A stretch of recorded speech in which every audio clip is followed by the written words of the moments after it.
반갑습니다. 잘 들리시죠? 네. 제 아내 되신 분이 안 보이시네요. 아내 되신 분 없이 설교한 것이 되게 오랜만인 것 같아요. 마음에 안정감이 없어요. 제가 불안 증세를 보일 수 있으니까 좀 이렇게 의리사뭇 목까지 반응해 주시면서 해주시기 바랍니다. 좀 빨리 만났죠?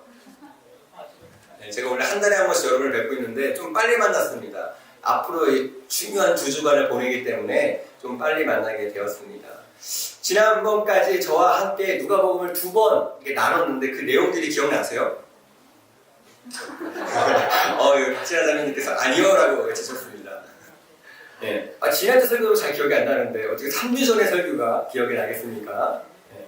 제가 걱정 안 하셔도 됩니다. 제가 짧게 정리해 드리겠습니다. 네.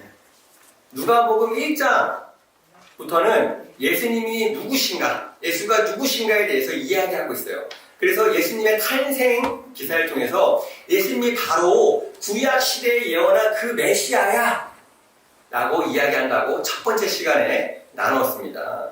그리고 4장부터는 이게 그러면 이 메시아는 어떤 메시아인가? 메시아라고 말했는데 그렇다면 그 메시아는 어떤 메시아인가? 그 메시아는 새 시대를 시작하는, 즉 하나님 나라를 시작하는 메시아인 것이죠. 그래서 4장부터는 시작된 하나님 나라의 모습에 대해서 이야기해주고 있습니다. 지난주까지 이렇게 나눴죠. 기억이 나세요 이제?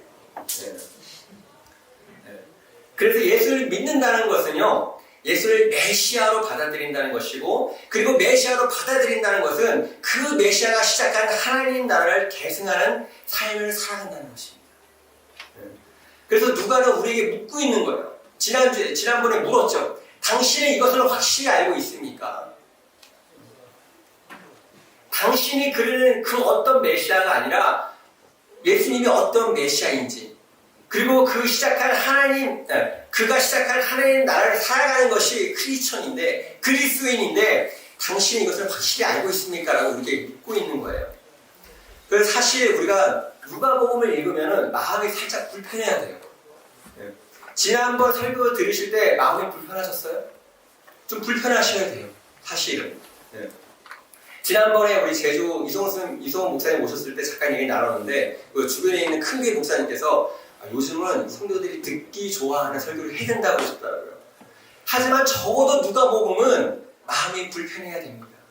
왜냐하면 누가는 이 데오빌로를 위시하여서 우리에게 묻고 있는 거예요. 당신은 예수를 믿는다는 것이 어떤 의미인지 확실히 알고 있나요? 라고 묻고 있는 것입니다. 왜요? 많은 그리스도인들이 오해합니다. 기독교를 현세에 지금의 복받는 도구로 여겨요. 아니면 죽은 후에 천국에 가는 천국의 티켓으로 여깁니다. 그래서 어떻게 합니까? 이 주일날 교회에 나오는 것을 의무를 다 했다고 생각을 하는 것이죠. 그리고 그것이 그리스도인이라고 생각을 합니다. 그런데 누가는 그런 사람들이 그리스도인이 아니라 메시아이신 예수님이 시작한 하나님 나라에 참여하여 하나님 나라를 살아가는 사람들, 그 사람이 그리스도인이라고 얘기하고 있는 것입니다. 그래서 우리는 먼저 자신에게 물어야 돼요. 나는 진정한 그리스도인인가? 그냥 교회에 다닌다고 그리스도인이 아니라는 것이죠. 심지어 내가 하나님 계신 것을 믿고 나에게 구원의 확신이 있어. 그래서 내가 죽으면 하나님 나라에 갈 거야 라고 생각한다고 그리스도인이 아니라는 것이죠. 근데 감사한 것이 무엇인지 아세요? 누가복음은 여기에서 끝나고 있지 않습니다. 9장부터 시작해서 사도행전까지 이어지고 있는 것입니다. 누가복음을 보면 제자들이 정말 변하지 않아요. 그래서 우리는 위로받죠. 예수님의 제자도 그랬는데, 베드로도 그랬는데, 그런데 이것은 저희가 성경을 전체적으로 보지 않고 그 부분만 보아서 그렇습니다. 특히 누가복음은 사도행전까지 이어져 있는 거예요. 그래서 우리는 누가복음 볼 때는 사도행전까지 함께 이어서 보아야 되는 것입니다. 그래서 우리가 누가복음과 사도행전 전체를 통해서 보아야 될 것은 이렇게 부족했던 제자들이 어떻게 갑자기 변해서 새로운 공동체를 만들고 이런 놀라운 일을 하게 됐는가 라는 것이죠. 즉 누가는 이 세 번째 단락에서 제자들이 계속 성장해 가는 모습들을 우리에게 보여주고 있습니다. 즉 예수님이 제자들을 부르셨어요. 같이 하나님 나라를 이루어가기를 바라신 것이죠. 그래서 제자들이 아직 준비되어 있지 않는 거예요. 하지만 예수님이 이들을 포기하신 것이 아니라 그들을 데려가시면서 준비시키시고 성장시키십니다. 그리고 사용하시죠. 그래서 이 세 번째 단락, 9장 51절부터 19장 27절까지는 예수님이 이 갈릴리에서의 사역을 끝내시고 예루살렘으로 가는 길입니다. 이 길이 중요해요. 그리고 제자들은 이 길을 따라가면서 성장하고 있는 것이죠. 그래서 우리가 일반적으로 제자도 이러잖아요. 누가는 이 부분을 특별히 길게 쓰고 있다고 이전에 말씀드렸죠. 마태복음 2장이고요. 마가복음 1장이에요. 근데 지금 누가는 약 10장에 걸쳐서 이 이야기를 하고 있는 것입니다. 누가는 이 부분을 강조하고 싶었던 것 같아요. 마치 제자들은 성장해야 됩니다. 이 길을 가면서 성장해 가야 됩니다라고 강조하고 있는 것 같습니다. 그리고 여기에는 기적이 5개밖에 나오지 않는다고 말씀드렸습니다. 대부분 가르치는 내용들이에요. 즉 처음에 메시아를 알았어요. 그리고 그 메시아가 새로운 시대를 시작하셨어요. 그래서 사람들이 앞다투어 그 나라에 참여하여서 그 나라의 삶을 살아가야 되는데 아직 준비되어 있지 않은 것이죠. 제자들도 그랬어요. 제자들도 처음에는 시행착오를 많이 겪었습니다. 그래서 가르치신 것이죠. 제자들은 예수님을 따라가면서 성장했고요. 결국에는 하나님 나라에 완전히 참여하게 되었습니다. 오늘은 저와 함께 이 과정을 좀 살펴보려고 그러거든요. 이 과정을 통해서 우리도 이 길을 따라가면서 좀 성장하는 시간 되었으면 좋겠습니다. 첫 번째는 예수님을 따르기 시작하는 단계입니다. 먼저 저번에 저희가 나눴던 4장부터 9장까지는 제자들이 예수님을 따르기 시작하는 내용들이 나옵니다. 그 대표적인 인물이 누구입니까? 기억나세요? 베드로죠, 베드로. 베드로는 4장에서 먼저 예수님을 통해 장모님의 병이 낫는 경험을 하게 됩니다. 그리고 5장에 와서는 밤새도록 고기를 잡아요. 근데 결과가 고기를 잡지 못하게 되죠. 그때 예수님이 오셔서 깊은 곳에 가서 그물을 던져라. 아마 우리 윤희 사모가 이걸 보고 아마 준비하신 것 같아요. 그때 베드로는 그물이 찢어지는 경험을 하고 난 후에 고백하죠. 저는 죄인입니다. 저를 떠나주십시오. 그때 예수님께서 두려워 말라. 이제부터 너를 사람이 낳는 어부가 되겠다라고 하시면서 부르십니다. 그때 베드로는 모든 것을 버리고 예수님을 따라갑니다. 대단하죠. 모든 것을 버리고 이미 대단한 결정인 것입니다. 다 버리고 예수님을 따르기 시작했습니다. 그리고 바로 이어지는 내용이 무엇입니까? 이 레위라는 사람을 부르시는 내용이 나와요. 이 레위는 마태복음 저자 마태입니다. 예수님의 12제자 중에 한 사람이었죠. 그는 세리였습니다. 그래서 세관에 앉아 있습니다. 그때 예수님께 보셔서 나를 따라오라고 말씀하시니까 모든 것을 버리고 예수님을 따라갑니다. 사실 이 두 명의 이야기가 대표적으로 나오고 있지만 예수님이 이러한 방식을 통해서 제자들을 부르신 거예요. 그리고 6장에 가면 그 중에서 12제자를 선택하십니다. 근데 이 12명만 예수님을 따른 것이 아니에요. 수많은 사람들이 예수님을 따랐다라고 누가는 계획적으로 이야기하고 있습니다. 그럼 우리는 무엇이라고 생각해요?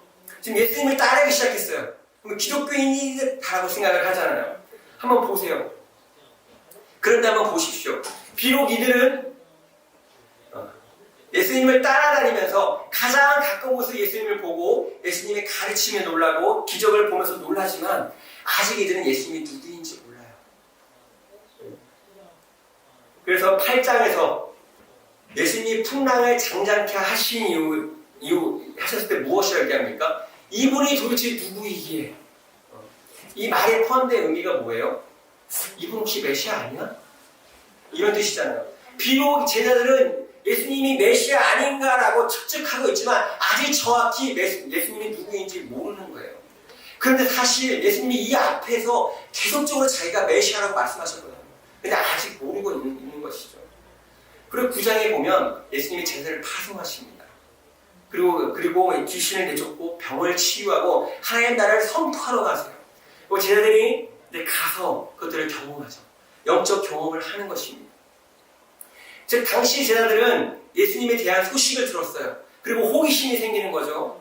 그리고 예수님이 이들을 찾아오셨어요. 그리고 부르셨어요. 그래서 예수님을 따르기 시작합니다. 그리고 약간의 대가 지불을 해요. 그리고 가끔 영적 체험도 합니다. 그럼 우리는 무엇이라 생각합니까? 제자구나, 그리스도인이구나 라고 생각을 할 수 있습니다. 지금 우리들 21세기의 우리들도 마찬가지죠. 아마 여러분 다 마찬가지일 것입니다. 아마 누구를 통해서 예수님에 대한 이야기를 들었어요. 그래서 이제 호기심이 생기는 것이죠. 아니면 모태신앙이에요. 그래서 아무튼 교회에 다니기 시작합니다. 즉 예수님을 따르기 시작하는 거죠. 어쩔 때는 대가 지불을 해요. 교회에서 봉사하고 셀모임 참여하고 조금의 희생도 합니다. 가끔은 수련회나 이런 걸 통해서 영적인 경험도 합니다. 그럼 우리는 무엇이라 생각합니까? 그리스도인이라고 생각합니다. 하지만 이것이 그리스도인이 된 것이 아닙니다. 한번 얘기했지만 제자를 한번 보십시오. 지금 제자들은 예수님을 따르고 있지만 아직 예수님이 누구인지 몰라요. 하나님 나라를 선포하고 병을 고치지만 아직 예수님이 그리스도인 것을 정확히 모릅니다. 이 기사들이 다 지나간 이후에 9장 중반부에 가서 비로소 예수님이 누구신지에 대해서 알고 있는 거예요. 알게 돼요. 지금 예수님을 따르고 있지만 그냥 따르고 있는 거예요. 아직 완전히 믿은 상태가 아니라는 것이죠. 준비 단계일 것입니다. 우리는 보통 2단계면 그리스도인이라 생각하잖아요. 저도 어렸을 때 그랬어요. 그냥 교회에서 봉사 열심히 하면 그리스도인이구나. 그래서 더 봉사시키고 그러죠. 저도 그랬어요. 그런데 한번 보세요. 지금 그렇게 저와 함께 열심히 교회에서 봉사하는 그 친구들이 지금 다 어디가 있습니까? 교회 다닌다. 출발점이지 그리스도인이 됐다고 얘기할 수 없다라는 것입니다. 두 번째, 그리스도로 고백하는 단계입니다. 이랬던 제자들이 예수를 그리스도로 고백하는 때가 옵니다. 이것이 바로 믿음의 시작이라고 얘기할 수 있습니다. 그래서 누가복음 9장 20절의 고백은 제자들에게 너무나 중요한 고백이에요. 제자들은 이 고백을 중심으로, 이 기준으로 완전히 바뀌게 됩니다. 베드로가 대답하였다. 하나님의 그리스도이십니다. 당신은 그리스도이십니다. 이것을 드디어 알아낸 거예요. 어떻게 알아냈어요? 그 앞에 있던 예수님의 갈릴리 사역을 통해서 드디어 알아챈 거예요. 그럼 우리는 어떻게 생각합니까? 지금 이들이 예수를 그리스도로 고백했어. 끝났다. 그리스도인이다. 라고 생각할 수 있을 거예요. 근데 재밌는 게 뭐냐면요. 마태복음은 제자들이 이런 고백을 한 이후에 예수님이 칭찬해요. 근데 누가복음은 그런 칭찬이 나오지 않아요. 재밌지 않으세요? 이런 구도 너무 재밌잖아요. 바로 제자도가 뭔가에 대해서 설명하세요. 마치 누가는 이런 구조를 통해서 예수 그리스도를 고백하는, 예수를 그리스도로 고백하는 것이 끝이 아니야, 출발점이야 라고, 이 제자도의 출발이야 라고 우리에게 얘기하고 있는 것 같습니다. 그래서 이후에 나오는 내용들을 한번 보세요. 베드로가 9장 20절에 이런 고백을 한 이후에 어떤 내용들이 나오는지 한번 보십시오.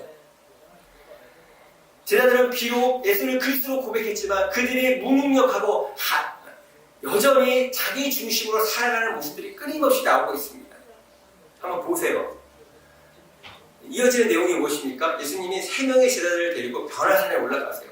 거기서 엄청난 경험을 하게 되죠. 그리고 내려왔는데 기가 막힌 일을 보게 됩니다. 어떤 일이에요? 남아있는 제자들이 이 귀신 들린 소녀를 고치지 못하고 있는 거예요.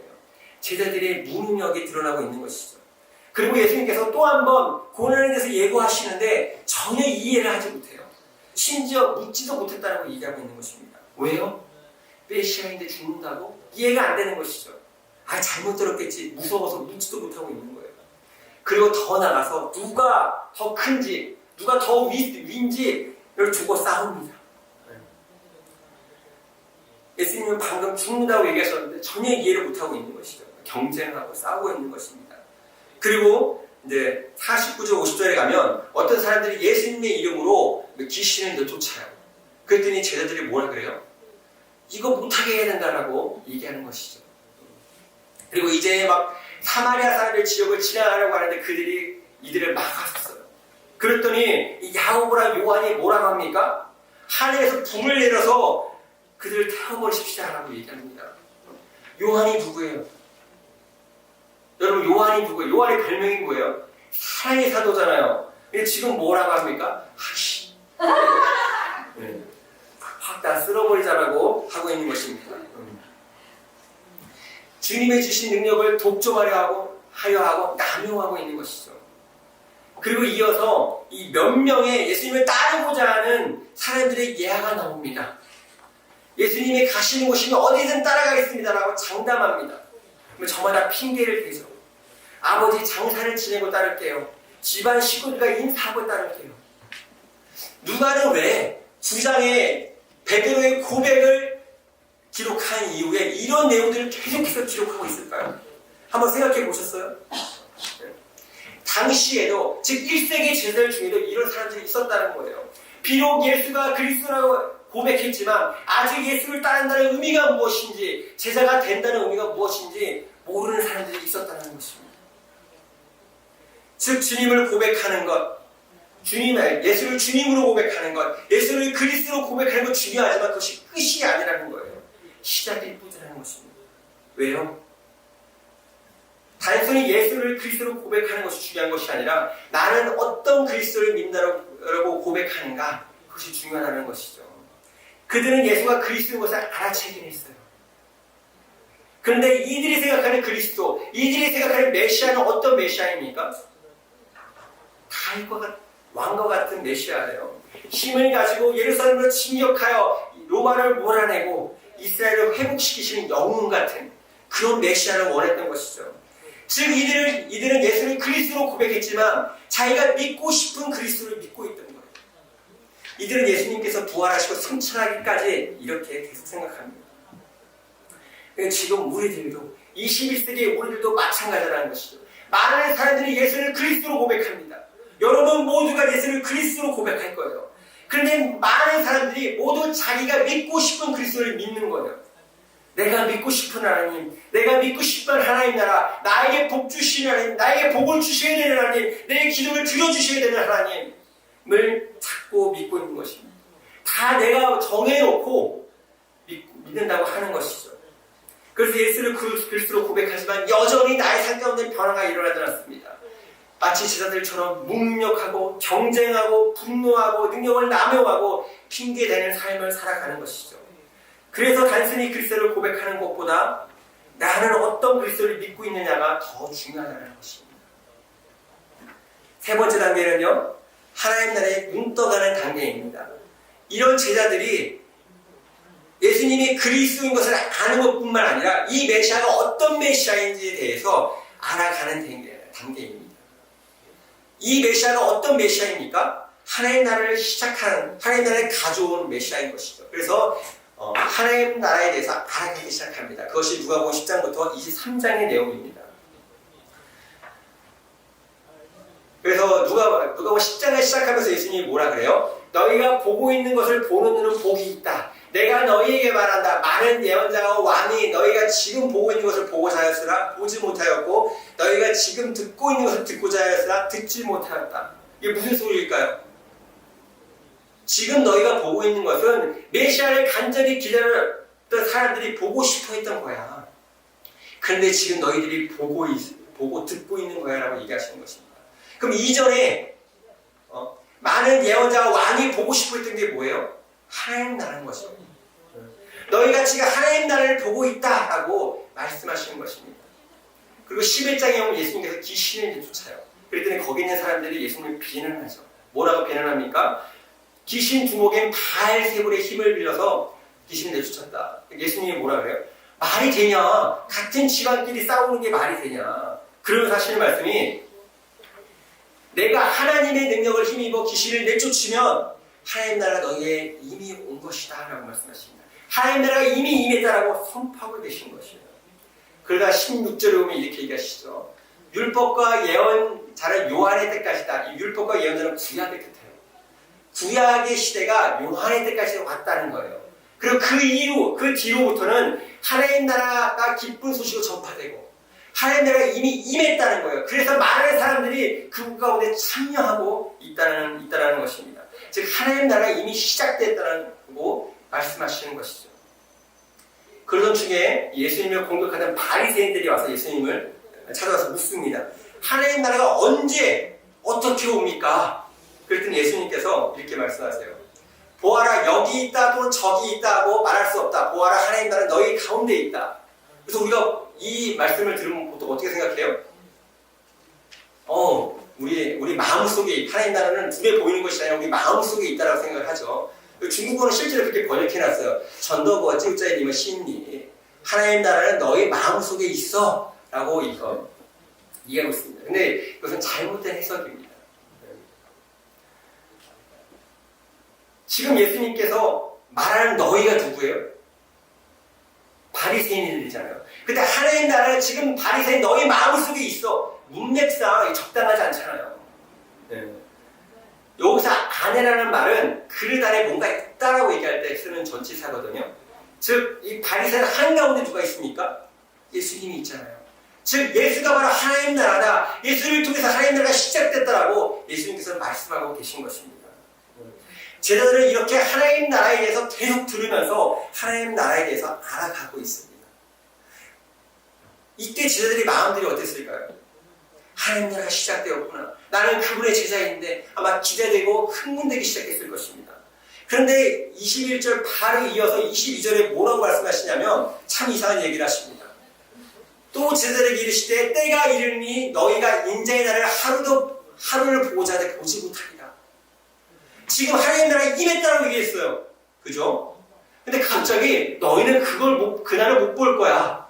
이게 도대체 무슨 소리예요? 제자들이 이제 혼란이 오기 시작하는 것이죠. 그리고 이제 예루살렘에 이제 막 도착합니다. 제자들은 더 기대하고 더 흥분했겠죠. 왜요? 이는 자기가 예루살렘에 가까이 오셨고 그들은 하나님 나라가 당장에 나타날 줄로 생각합니다. 이들은 이제 하나님 나라가 당장 올 것이라고, 하나님 나라가 곧 올 것이라고 생각했습니다. 아직도 이들은 자신의 관점을 가지고 생각했던 것이죠. 이제 예루살렘에 들어가니 로마를 몰아내고 이스라엘을 회복시킬 것이다. 그래서 예수님께서 열무나 비유를 하십니다. 이 비유의 핵심이 뭐예요? 간단히 얘기하면 너희가 오해하고 있다. 지금 너희가 하나님 나라에 대해서 오해하고 있어라고 얘기하고 있는 것입니다. 저희가 먼저 생각해야 될 것이 뭐냐면 당시 사람들, 구약 사람들은 사람들에게 하나님 나라는 죽어서 가는 것이 아니에요. 메시아가 와서 새롭게 시작되는 세상이 그들에게는 하나님 나라입니다. 그들은 메시아가 와서 심판과 회복을 동시에 진행할 것이라고 생각했어요. 그리고 그것은 그들의 시대에 일어날 것이라고 생각했습니다. 지금 그래서 저들이 기대하는 것이죠. 하나님 나라가 왔다. 지금 예수님께서 들어가셔서 그들을 심판하시고 우리를 회복시킬 것이야. 이제 그런 제자들에게 예수님께서 설명하시는 것이죠. 너희가 지금 오해하고 있어. 하나님 나라는 그런 것이 아니야 라고 설명하고 있는 것이죠. 근데 제자들은 아직도 이해를 못해요. 왜요? 아직도 자기 프레임에 갇혀있기 때문에 그렇습니다. 그리고 예수는 예루살렘으로 들어간 이후에 더 혼란에 빠진 일이 발생됩니다. 무엇입니까? 지금 예루살렘으로 들어갔어요. 그럼 제자들이 생각하는 것이 무엇입니까? 혁명을 일으켜야 돼요. 근데 무기력한 모습으로 십자가에 돌아가신 거예요. 제자들이 다 도망갑니다. 왜요? 제자들은 이런 그리스도를 기다리지 않으셨거든요. 자기들이 생각한 하나님 나라가 이런 것이 아니거든요. 혼란에 빠져버린 거예요. 지금 우리들 21세기의 우리들은 어떻습니까? 많은 사람들이 하나님 나라에 대해서 얘기합니다. 지금 요즘 시대는 하나님 나라가 트렌드가 된 것 같아요. 여기저기서 다 하나님 나라를 얘기해요. 그리고 뭐 어떤 수련회 캠프 같은 거 하면 전부 포스터를 보면 주제가 하나님 나라가 너무나 많아요. 그런데 제가 여전히 발견하는 것은 정작 많은 그리스도인들이 아직도 하나님 나라에 대해서 잘 모르고 있다는 것이죠. 여전히 하나님 나라는 죽어서 가는 나라. 예수 믿고 죽으면 천당 간다고 생각합니다. 그래서 지금 현재의 삶에는 관심이 없는 것이죠. 왜요? 내가 제사함 받고 구원 받았으니까 죽으면 천국 가면 돼요. 제자들은 적어도 임박한 하나님 나라에 대해서 믿었어요. 비록 앞으로 오게 될 하나님 나라에 대해서는 잘 몰랐지만 곧 임할 하나님 나라에 대해서는 믿었습니다.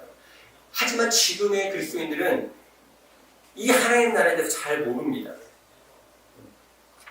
하나님 나라가 시작되었고 그리고 그 하나님 나라를 시작하기 위해 십자가가 있고 그 십자가를 통해 우리의 죄의 문제가 해결되었고 그래서 우리가 하나님 나라에 들어오게 된 것이고 그래서 하나님 나라의 삶을 살아야 되는데 이 엄청난 이야기 가운데 십자가가 있는 것인데 다 빼버리고 재산 받았다. 그래서 죽으면 천국 간다 라고 생각합니다.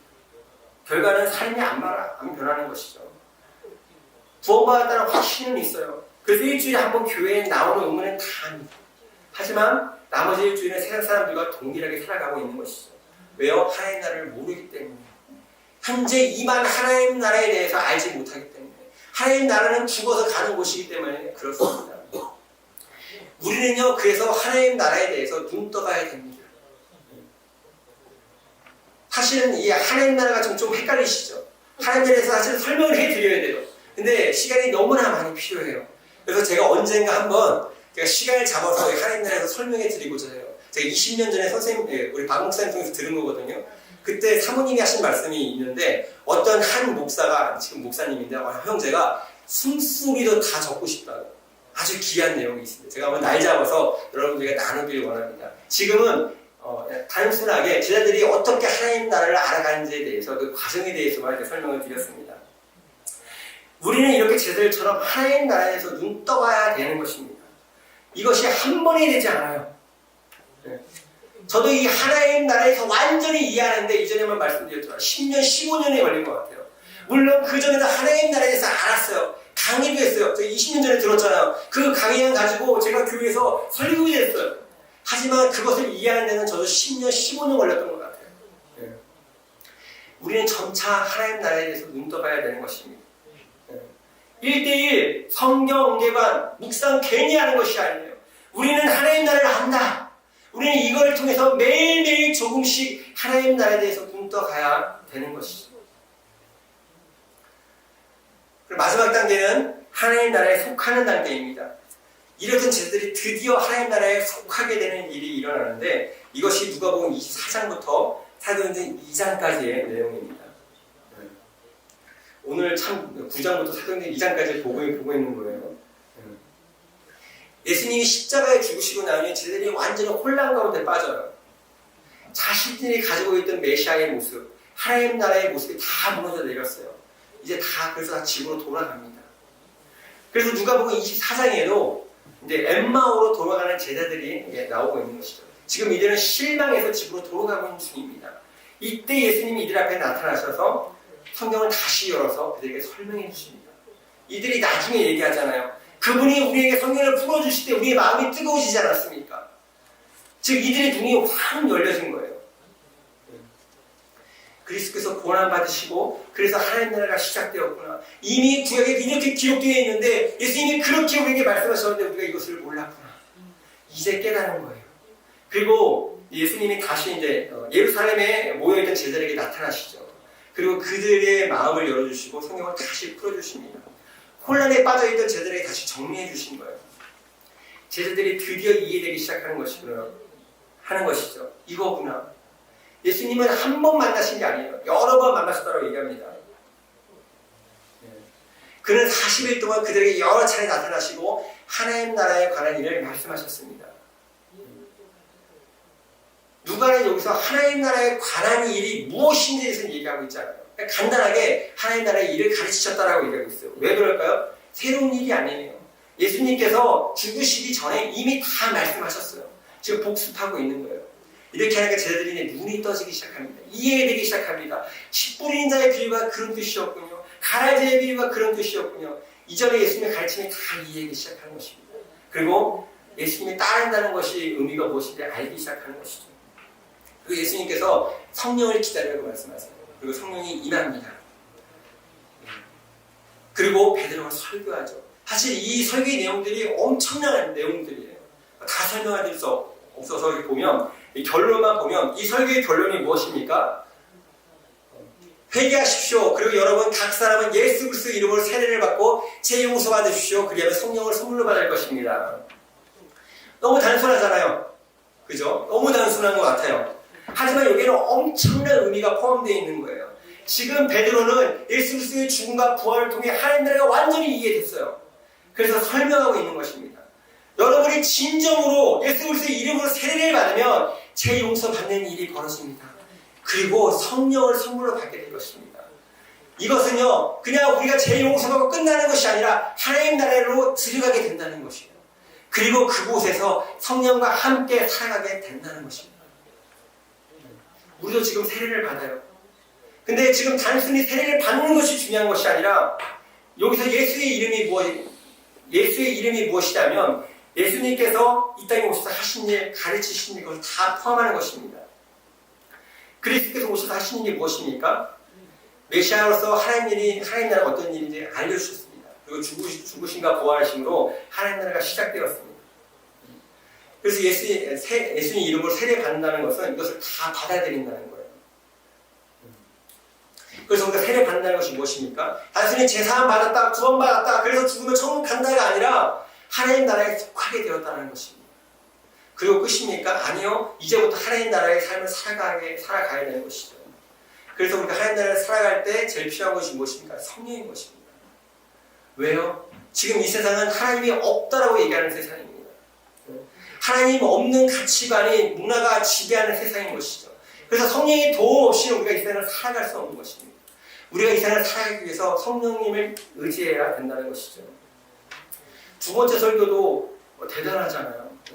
베드로는 고난과 그리스도를 연결시켜요. 여러분들 이거 보면서 놀라지 않으셨어요? 누가복음에 방금 뭐라 그랬어요?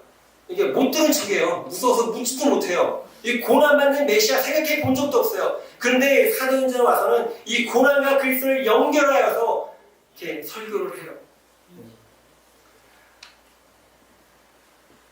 베드로는 하나님 나라에 대해서 완전히 이해하게 된 것입니다.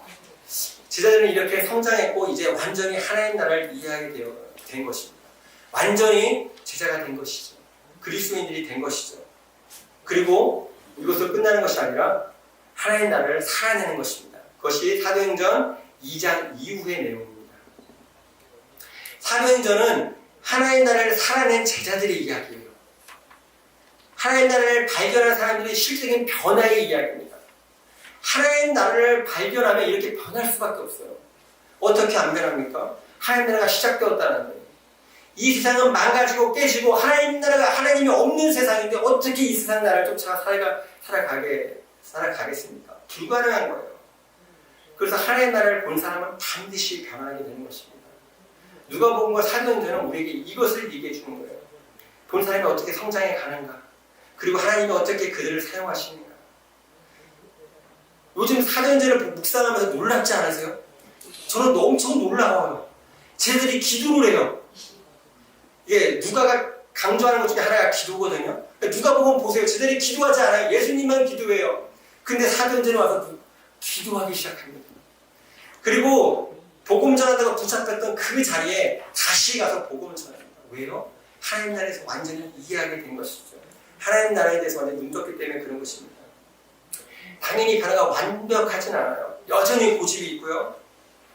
여전히 자기 것이 있습니다. 하지만 계속 극복하고 성장해 가는 것, 그것이 사도행전의 이야기인 것입니다. 사도행전은 완전히 성장한 사람들의 이야기가 아닙니다. 보통 사람이지만 하나님 나라를 발견했어요. 그래서 하나님 나라를 살아가는, 성장해 가는 사람들의 이야기가 사도행전의 이야기인 것입니다. 저는 우리의 이 이야기가 우리의 이야기가 되길 바랍니다. 여러분 성장하고 계십니까? 여러분 작년에 성장하셨습니까? 지금 올해도 3, 4개월이 지나가고 있는데 성장하고 있습니까? 우리 중국어부 지금 이번 학기의 목표가 뭐예요? 성장해 가는 것 아닙니까? 성장해 가고 있습니까? 여러분 지금 어느 단계에 있습니까? 우리는 그리스도인입니다. 크리스천입니다. 지금 메시아에 속한 사람들인 것이죠. 하나님은 우리와 함께 하나님 나라를 이루가길 원하세요. 하지만 우리가 제자들처럼 아직 준비되어 있지 않은 것이죠. 하지만 예수님 우리를 포기하시는 것이 아니라 이 길 가운데 우리를 끊임없이 성장시키시고 준비시키십니다. 그래서 우리는 성장해 가야 되는 것이죠. 점점 하나님 나라에 대해서 알아가야 되는 것이죠. 그리고 그 하나님 나라에 속해야 되는 것입니다. 그리고 하나님 나라를 살아가려고 노력해야 되는 것입니다. 이번 우리의 표어가 하나님 나라에 동참하라. 사실 이것은 뭐 어떤 특별한 표어도 아니고 어떤 특별한 목표도 아닙니다. 우리가 그리스도인이라는 것은 이미 하나님 나라에 동참해 있는 거예요. 하나님 나라에 속해 있는 것입니다. 하지만 시간이 조금 필요한 것이죠. 그래서 우리는 이번 올해는 우리가 끊임없이 하나님 나라에서 눈떠가고 하나님 나라에 속해가는 한 해가 되기를 바랍니다. 우리 같이 기도하시겠습니다.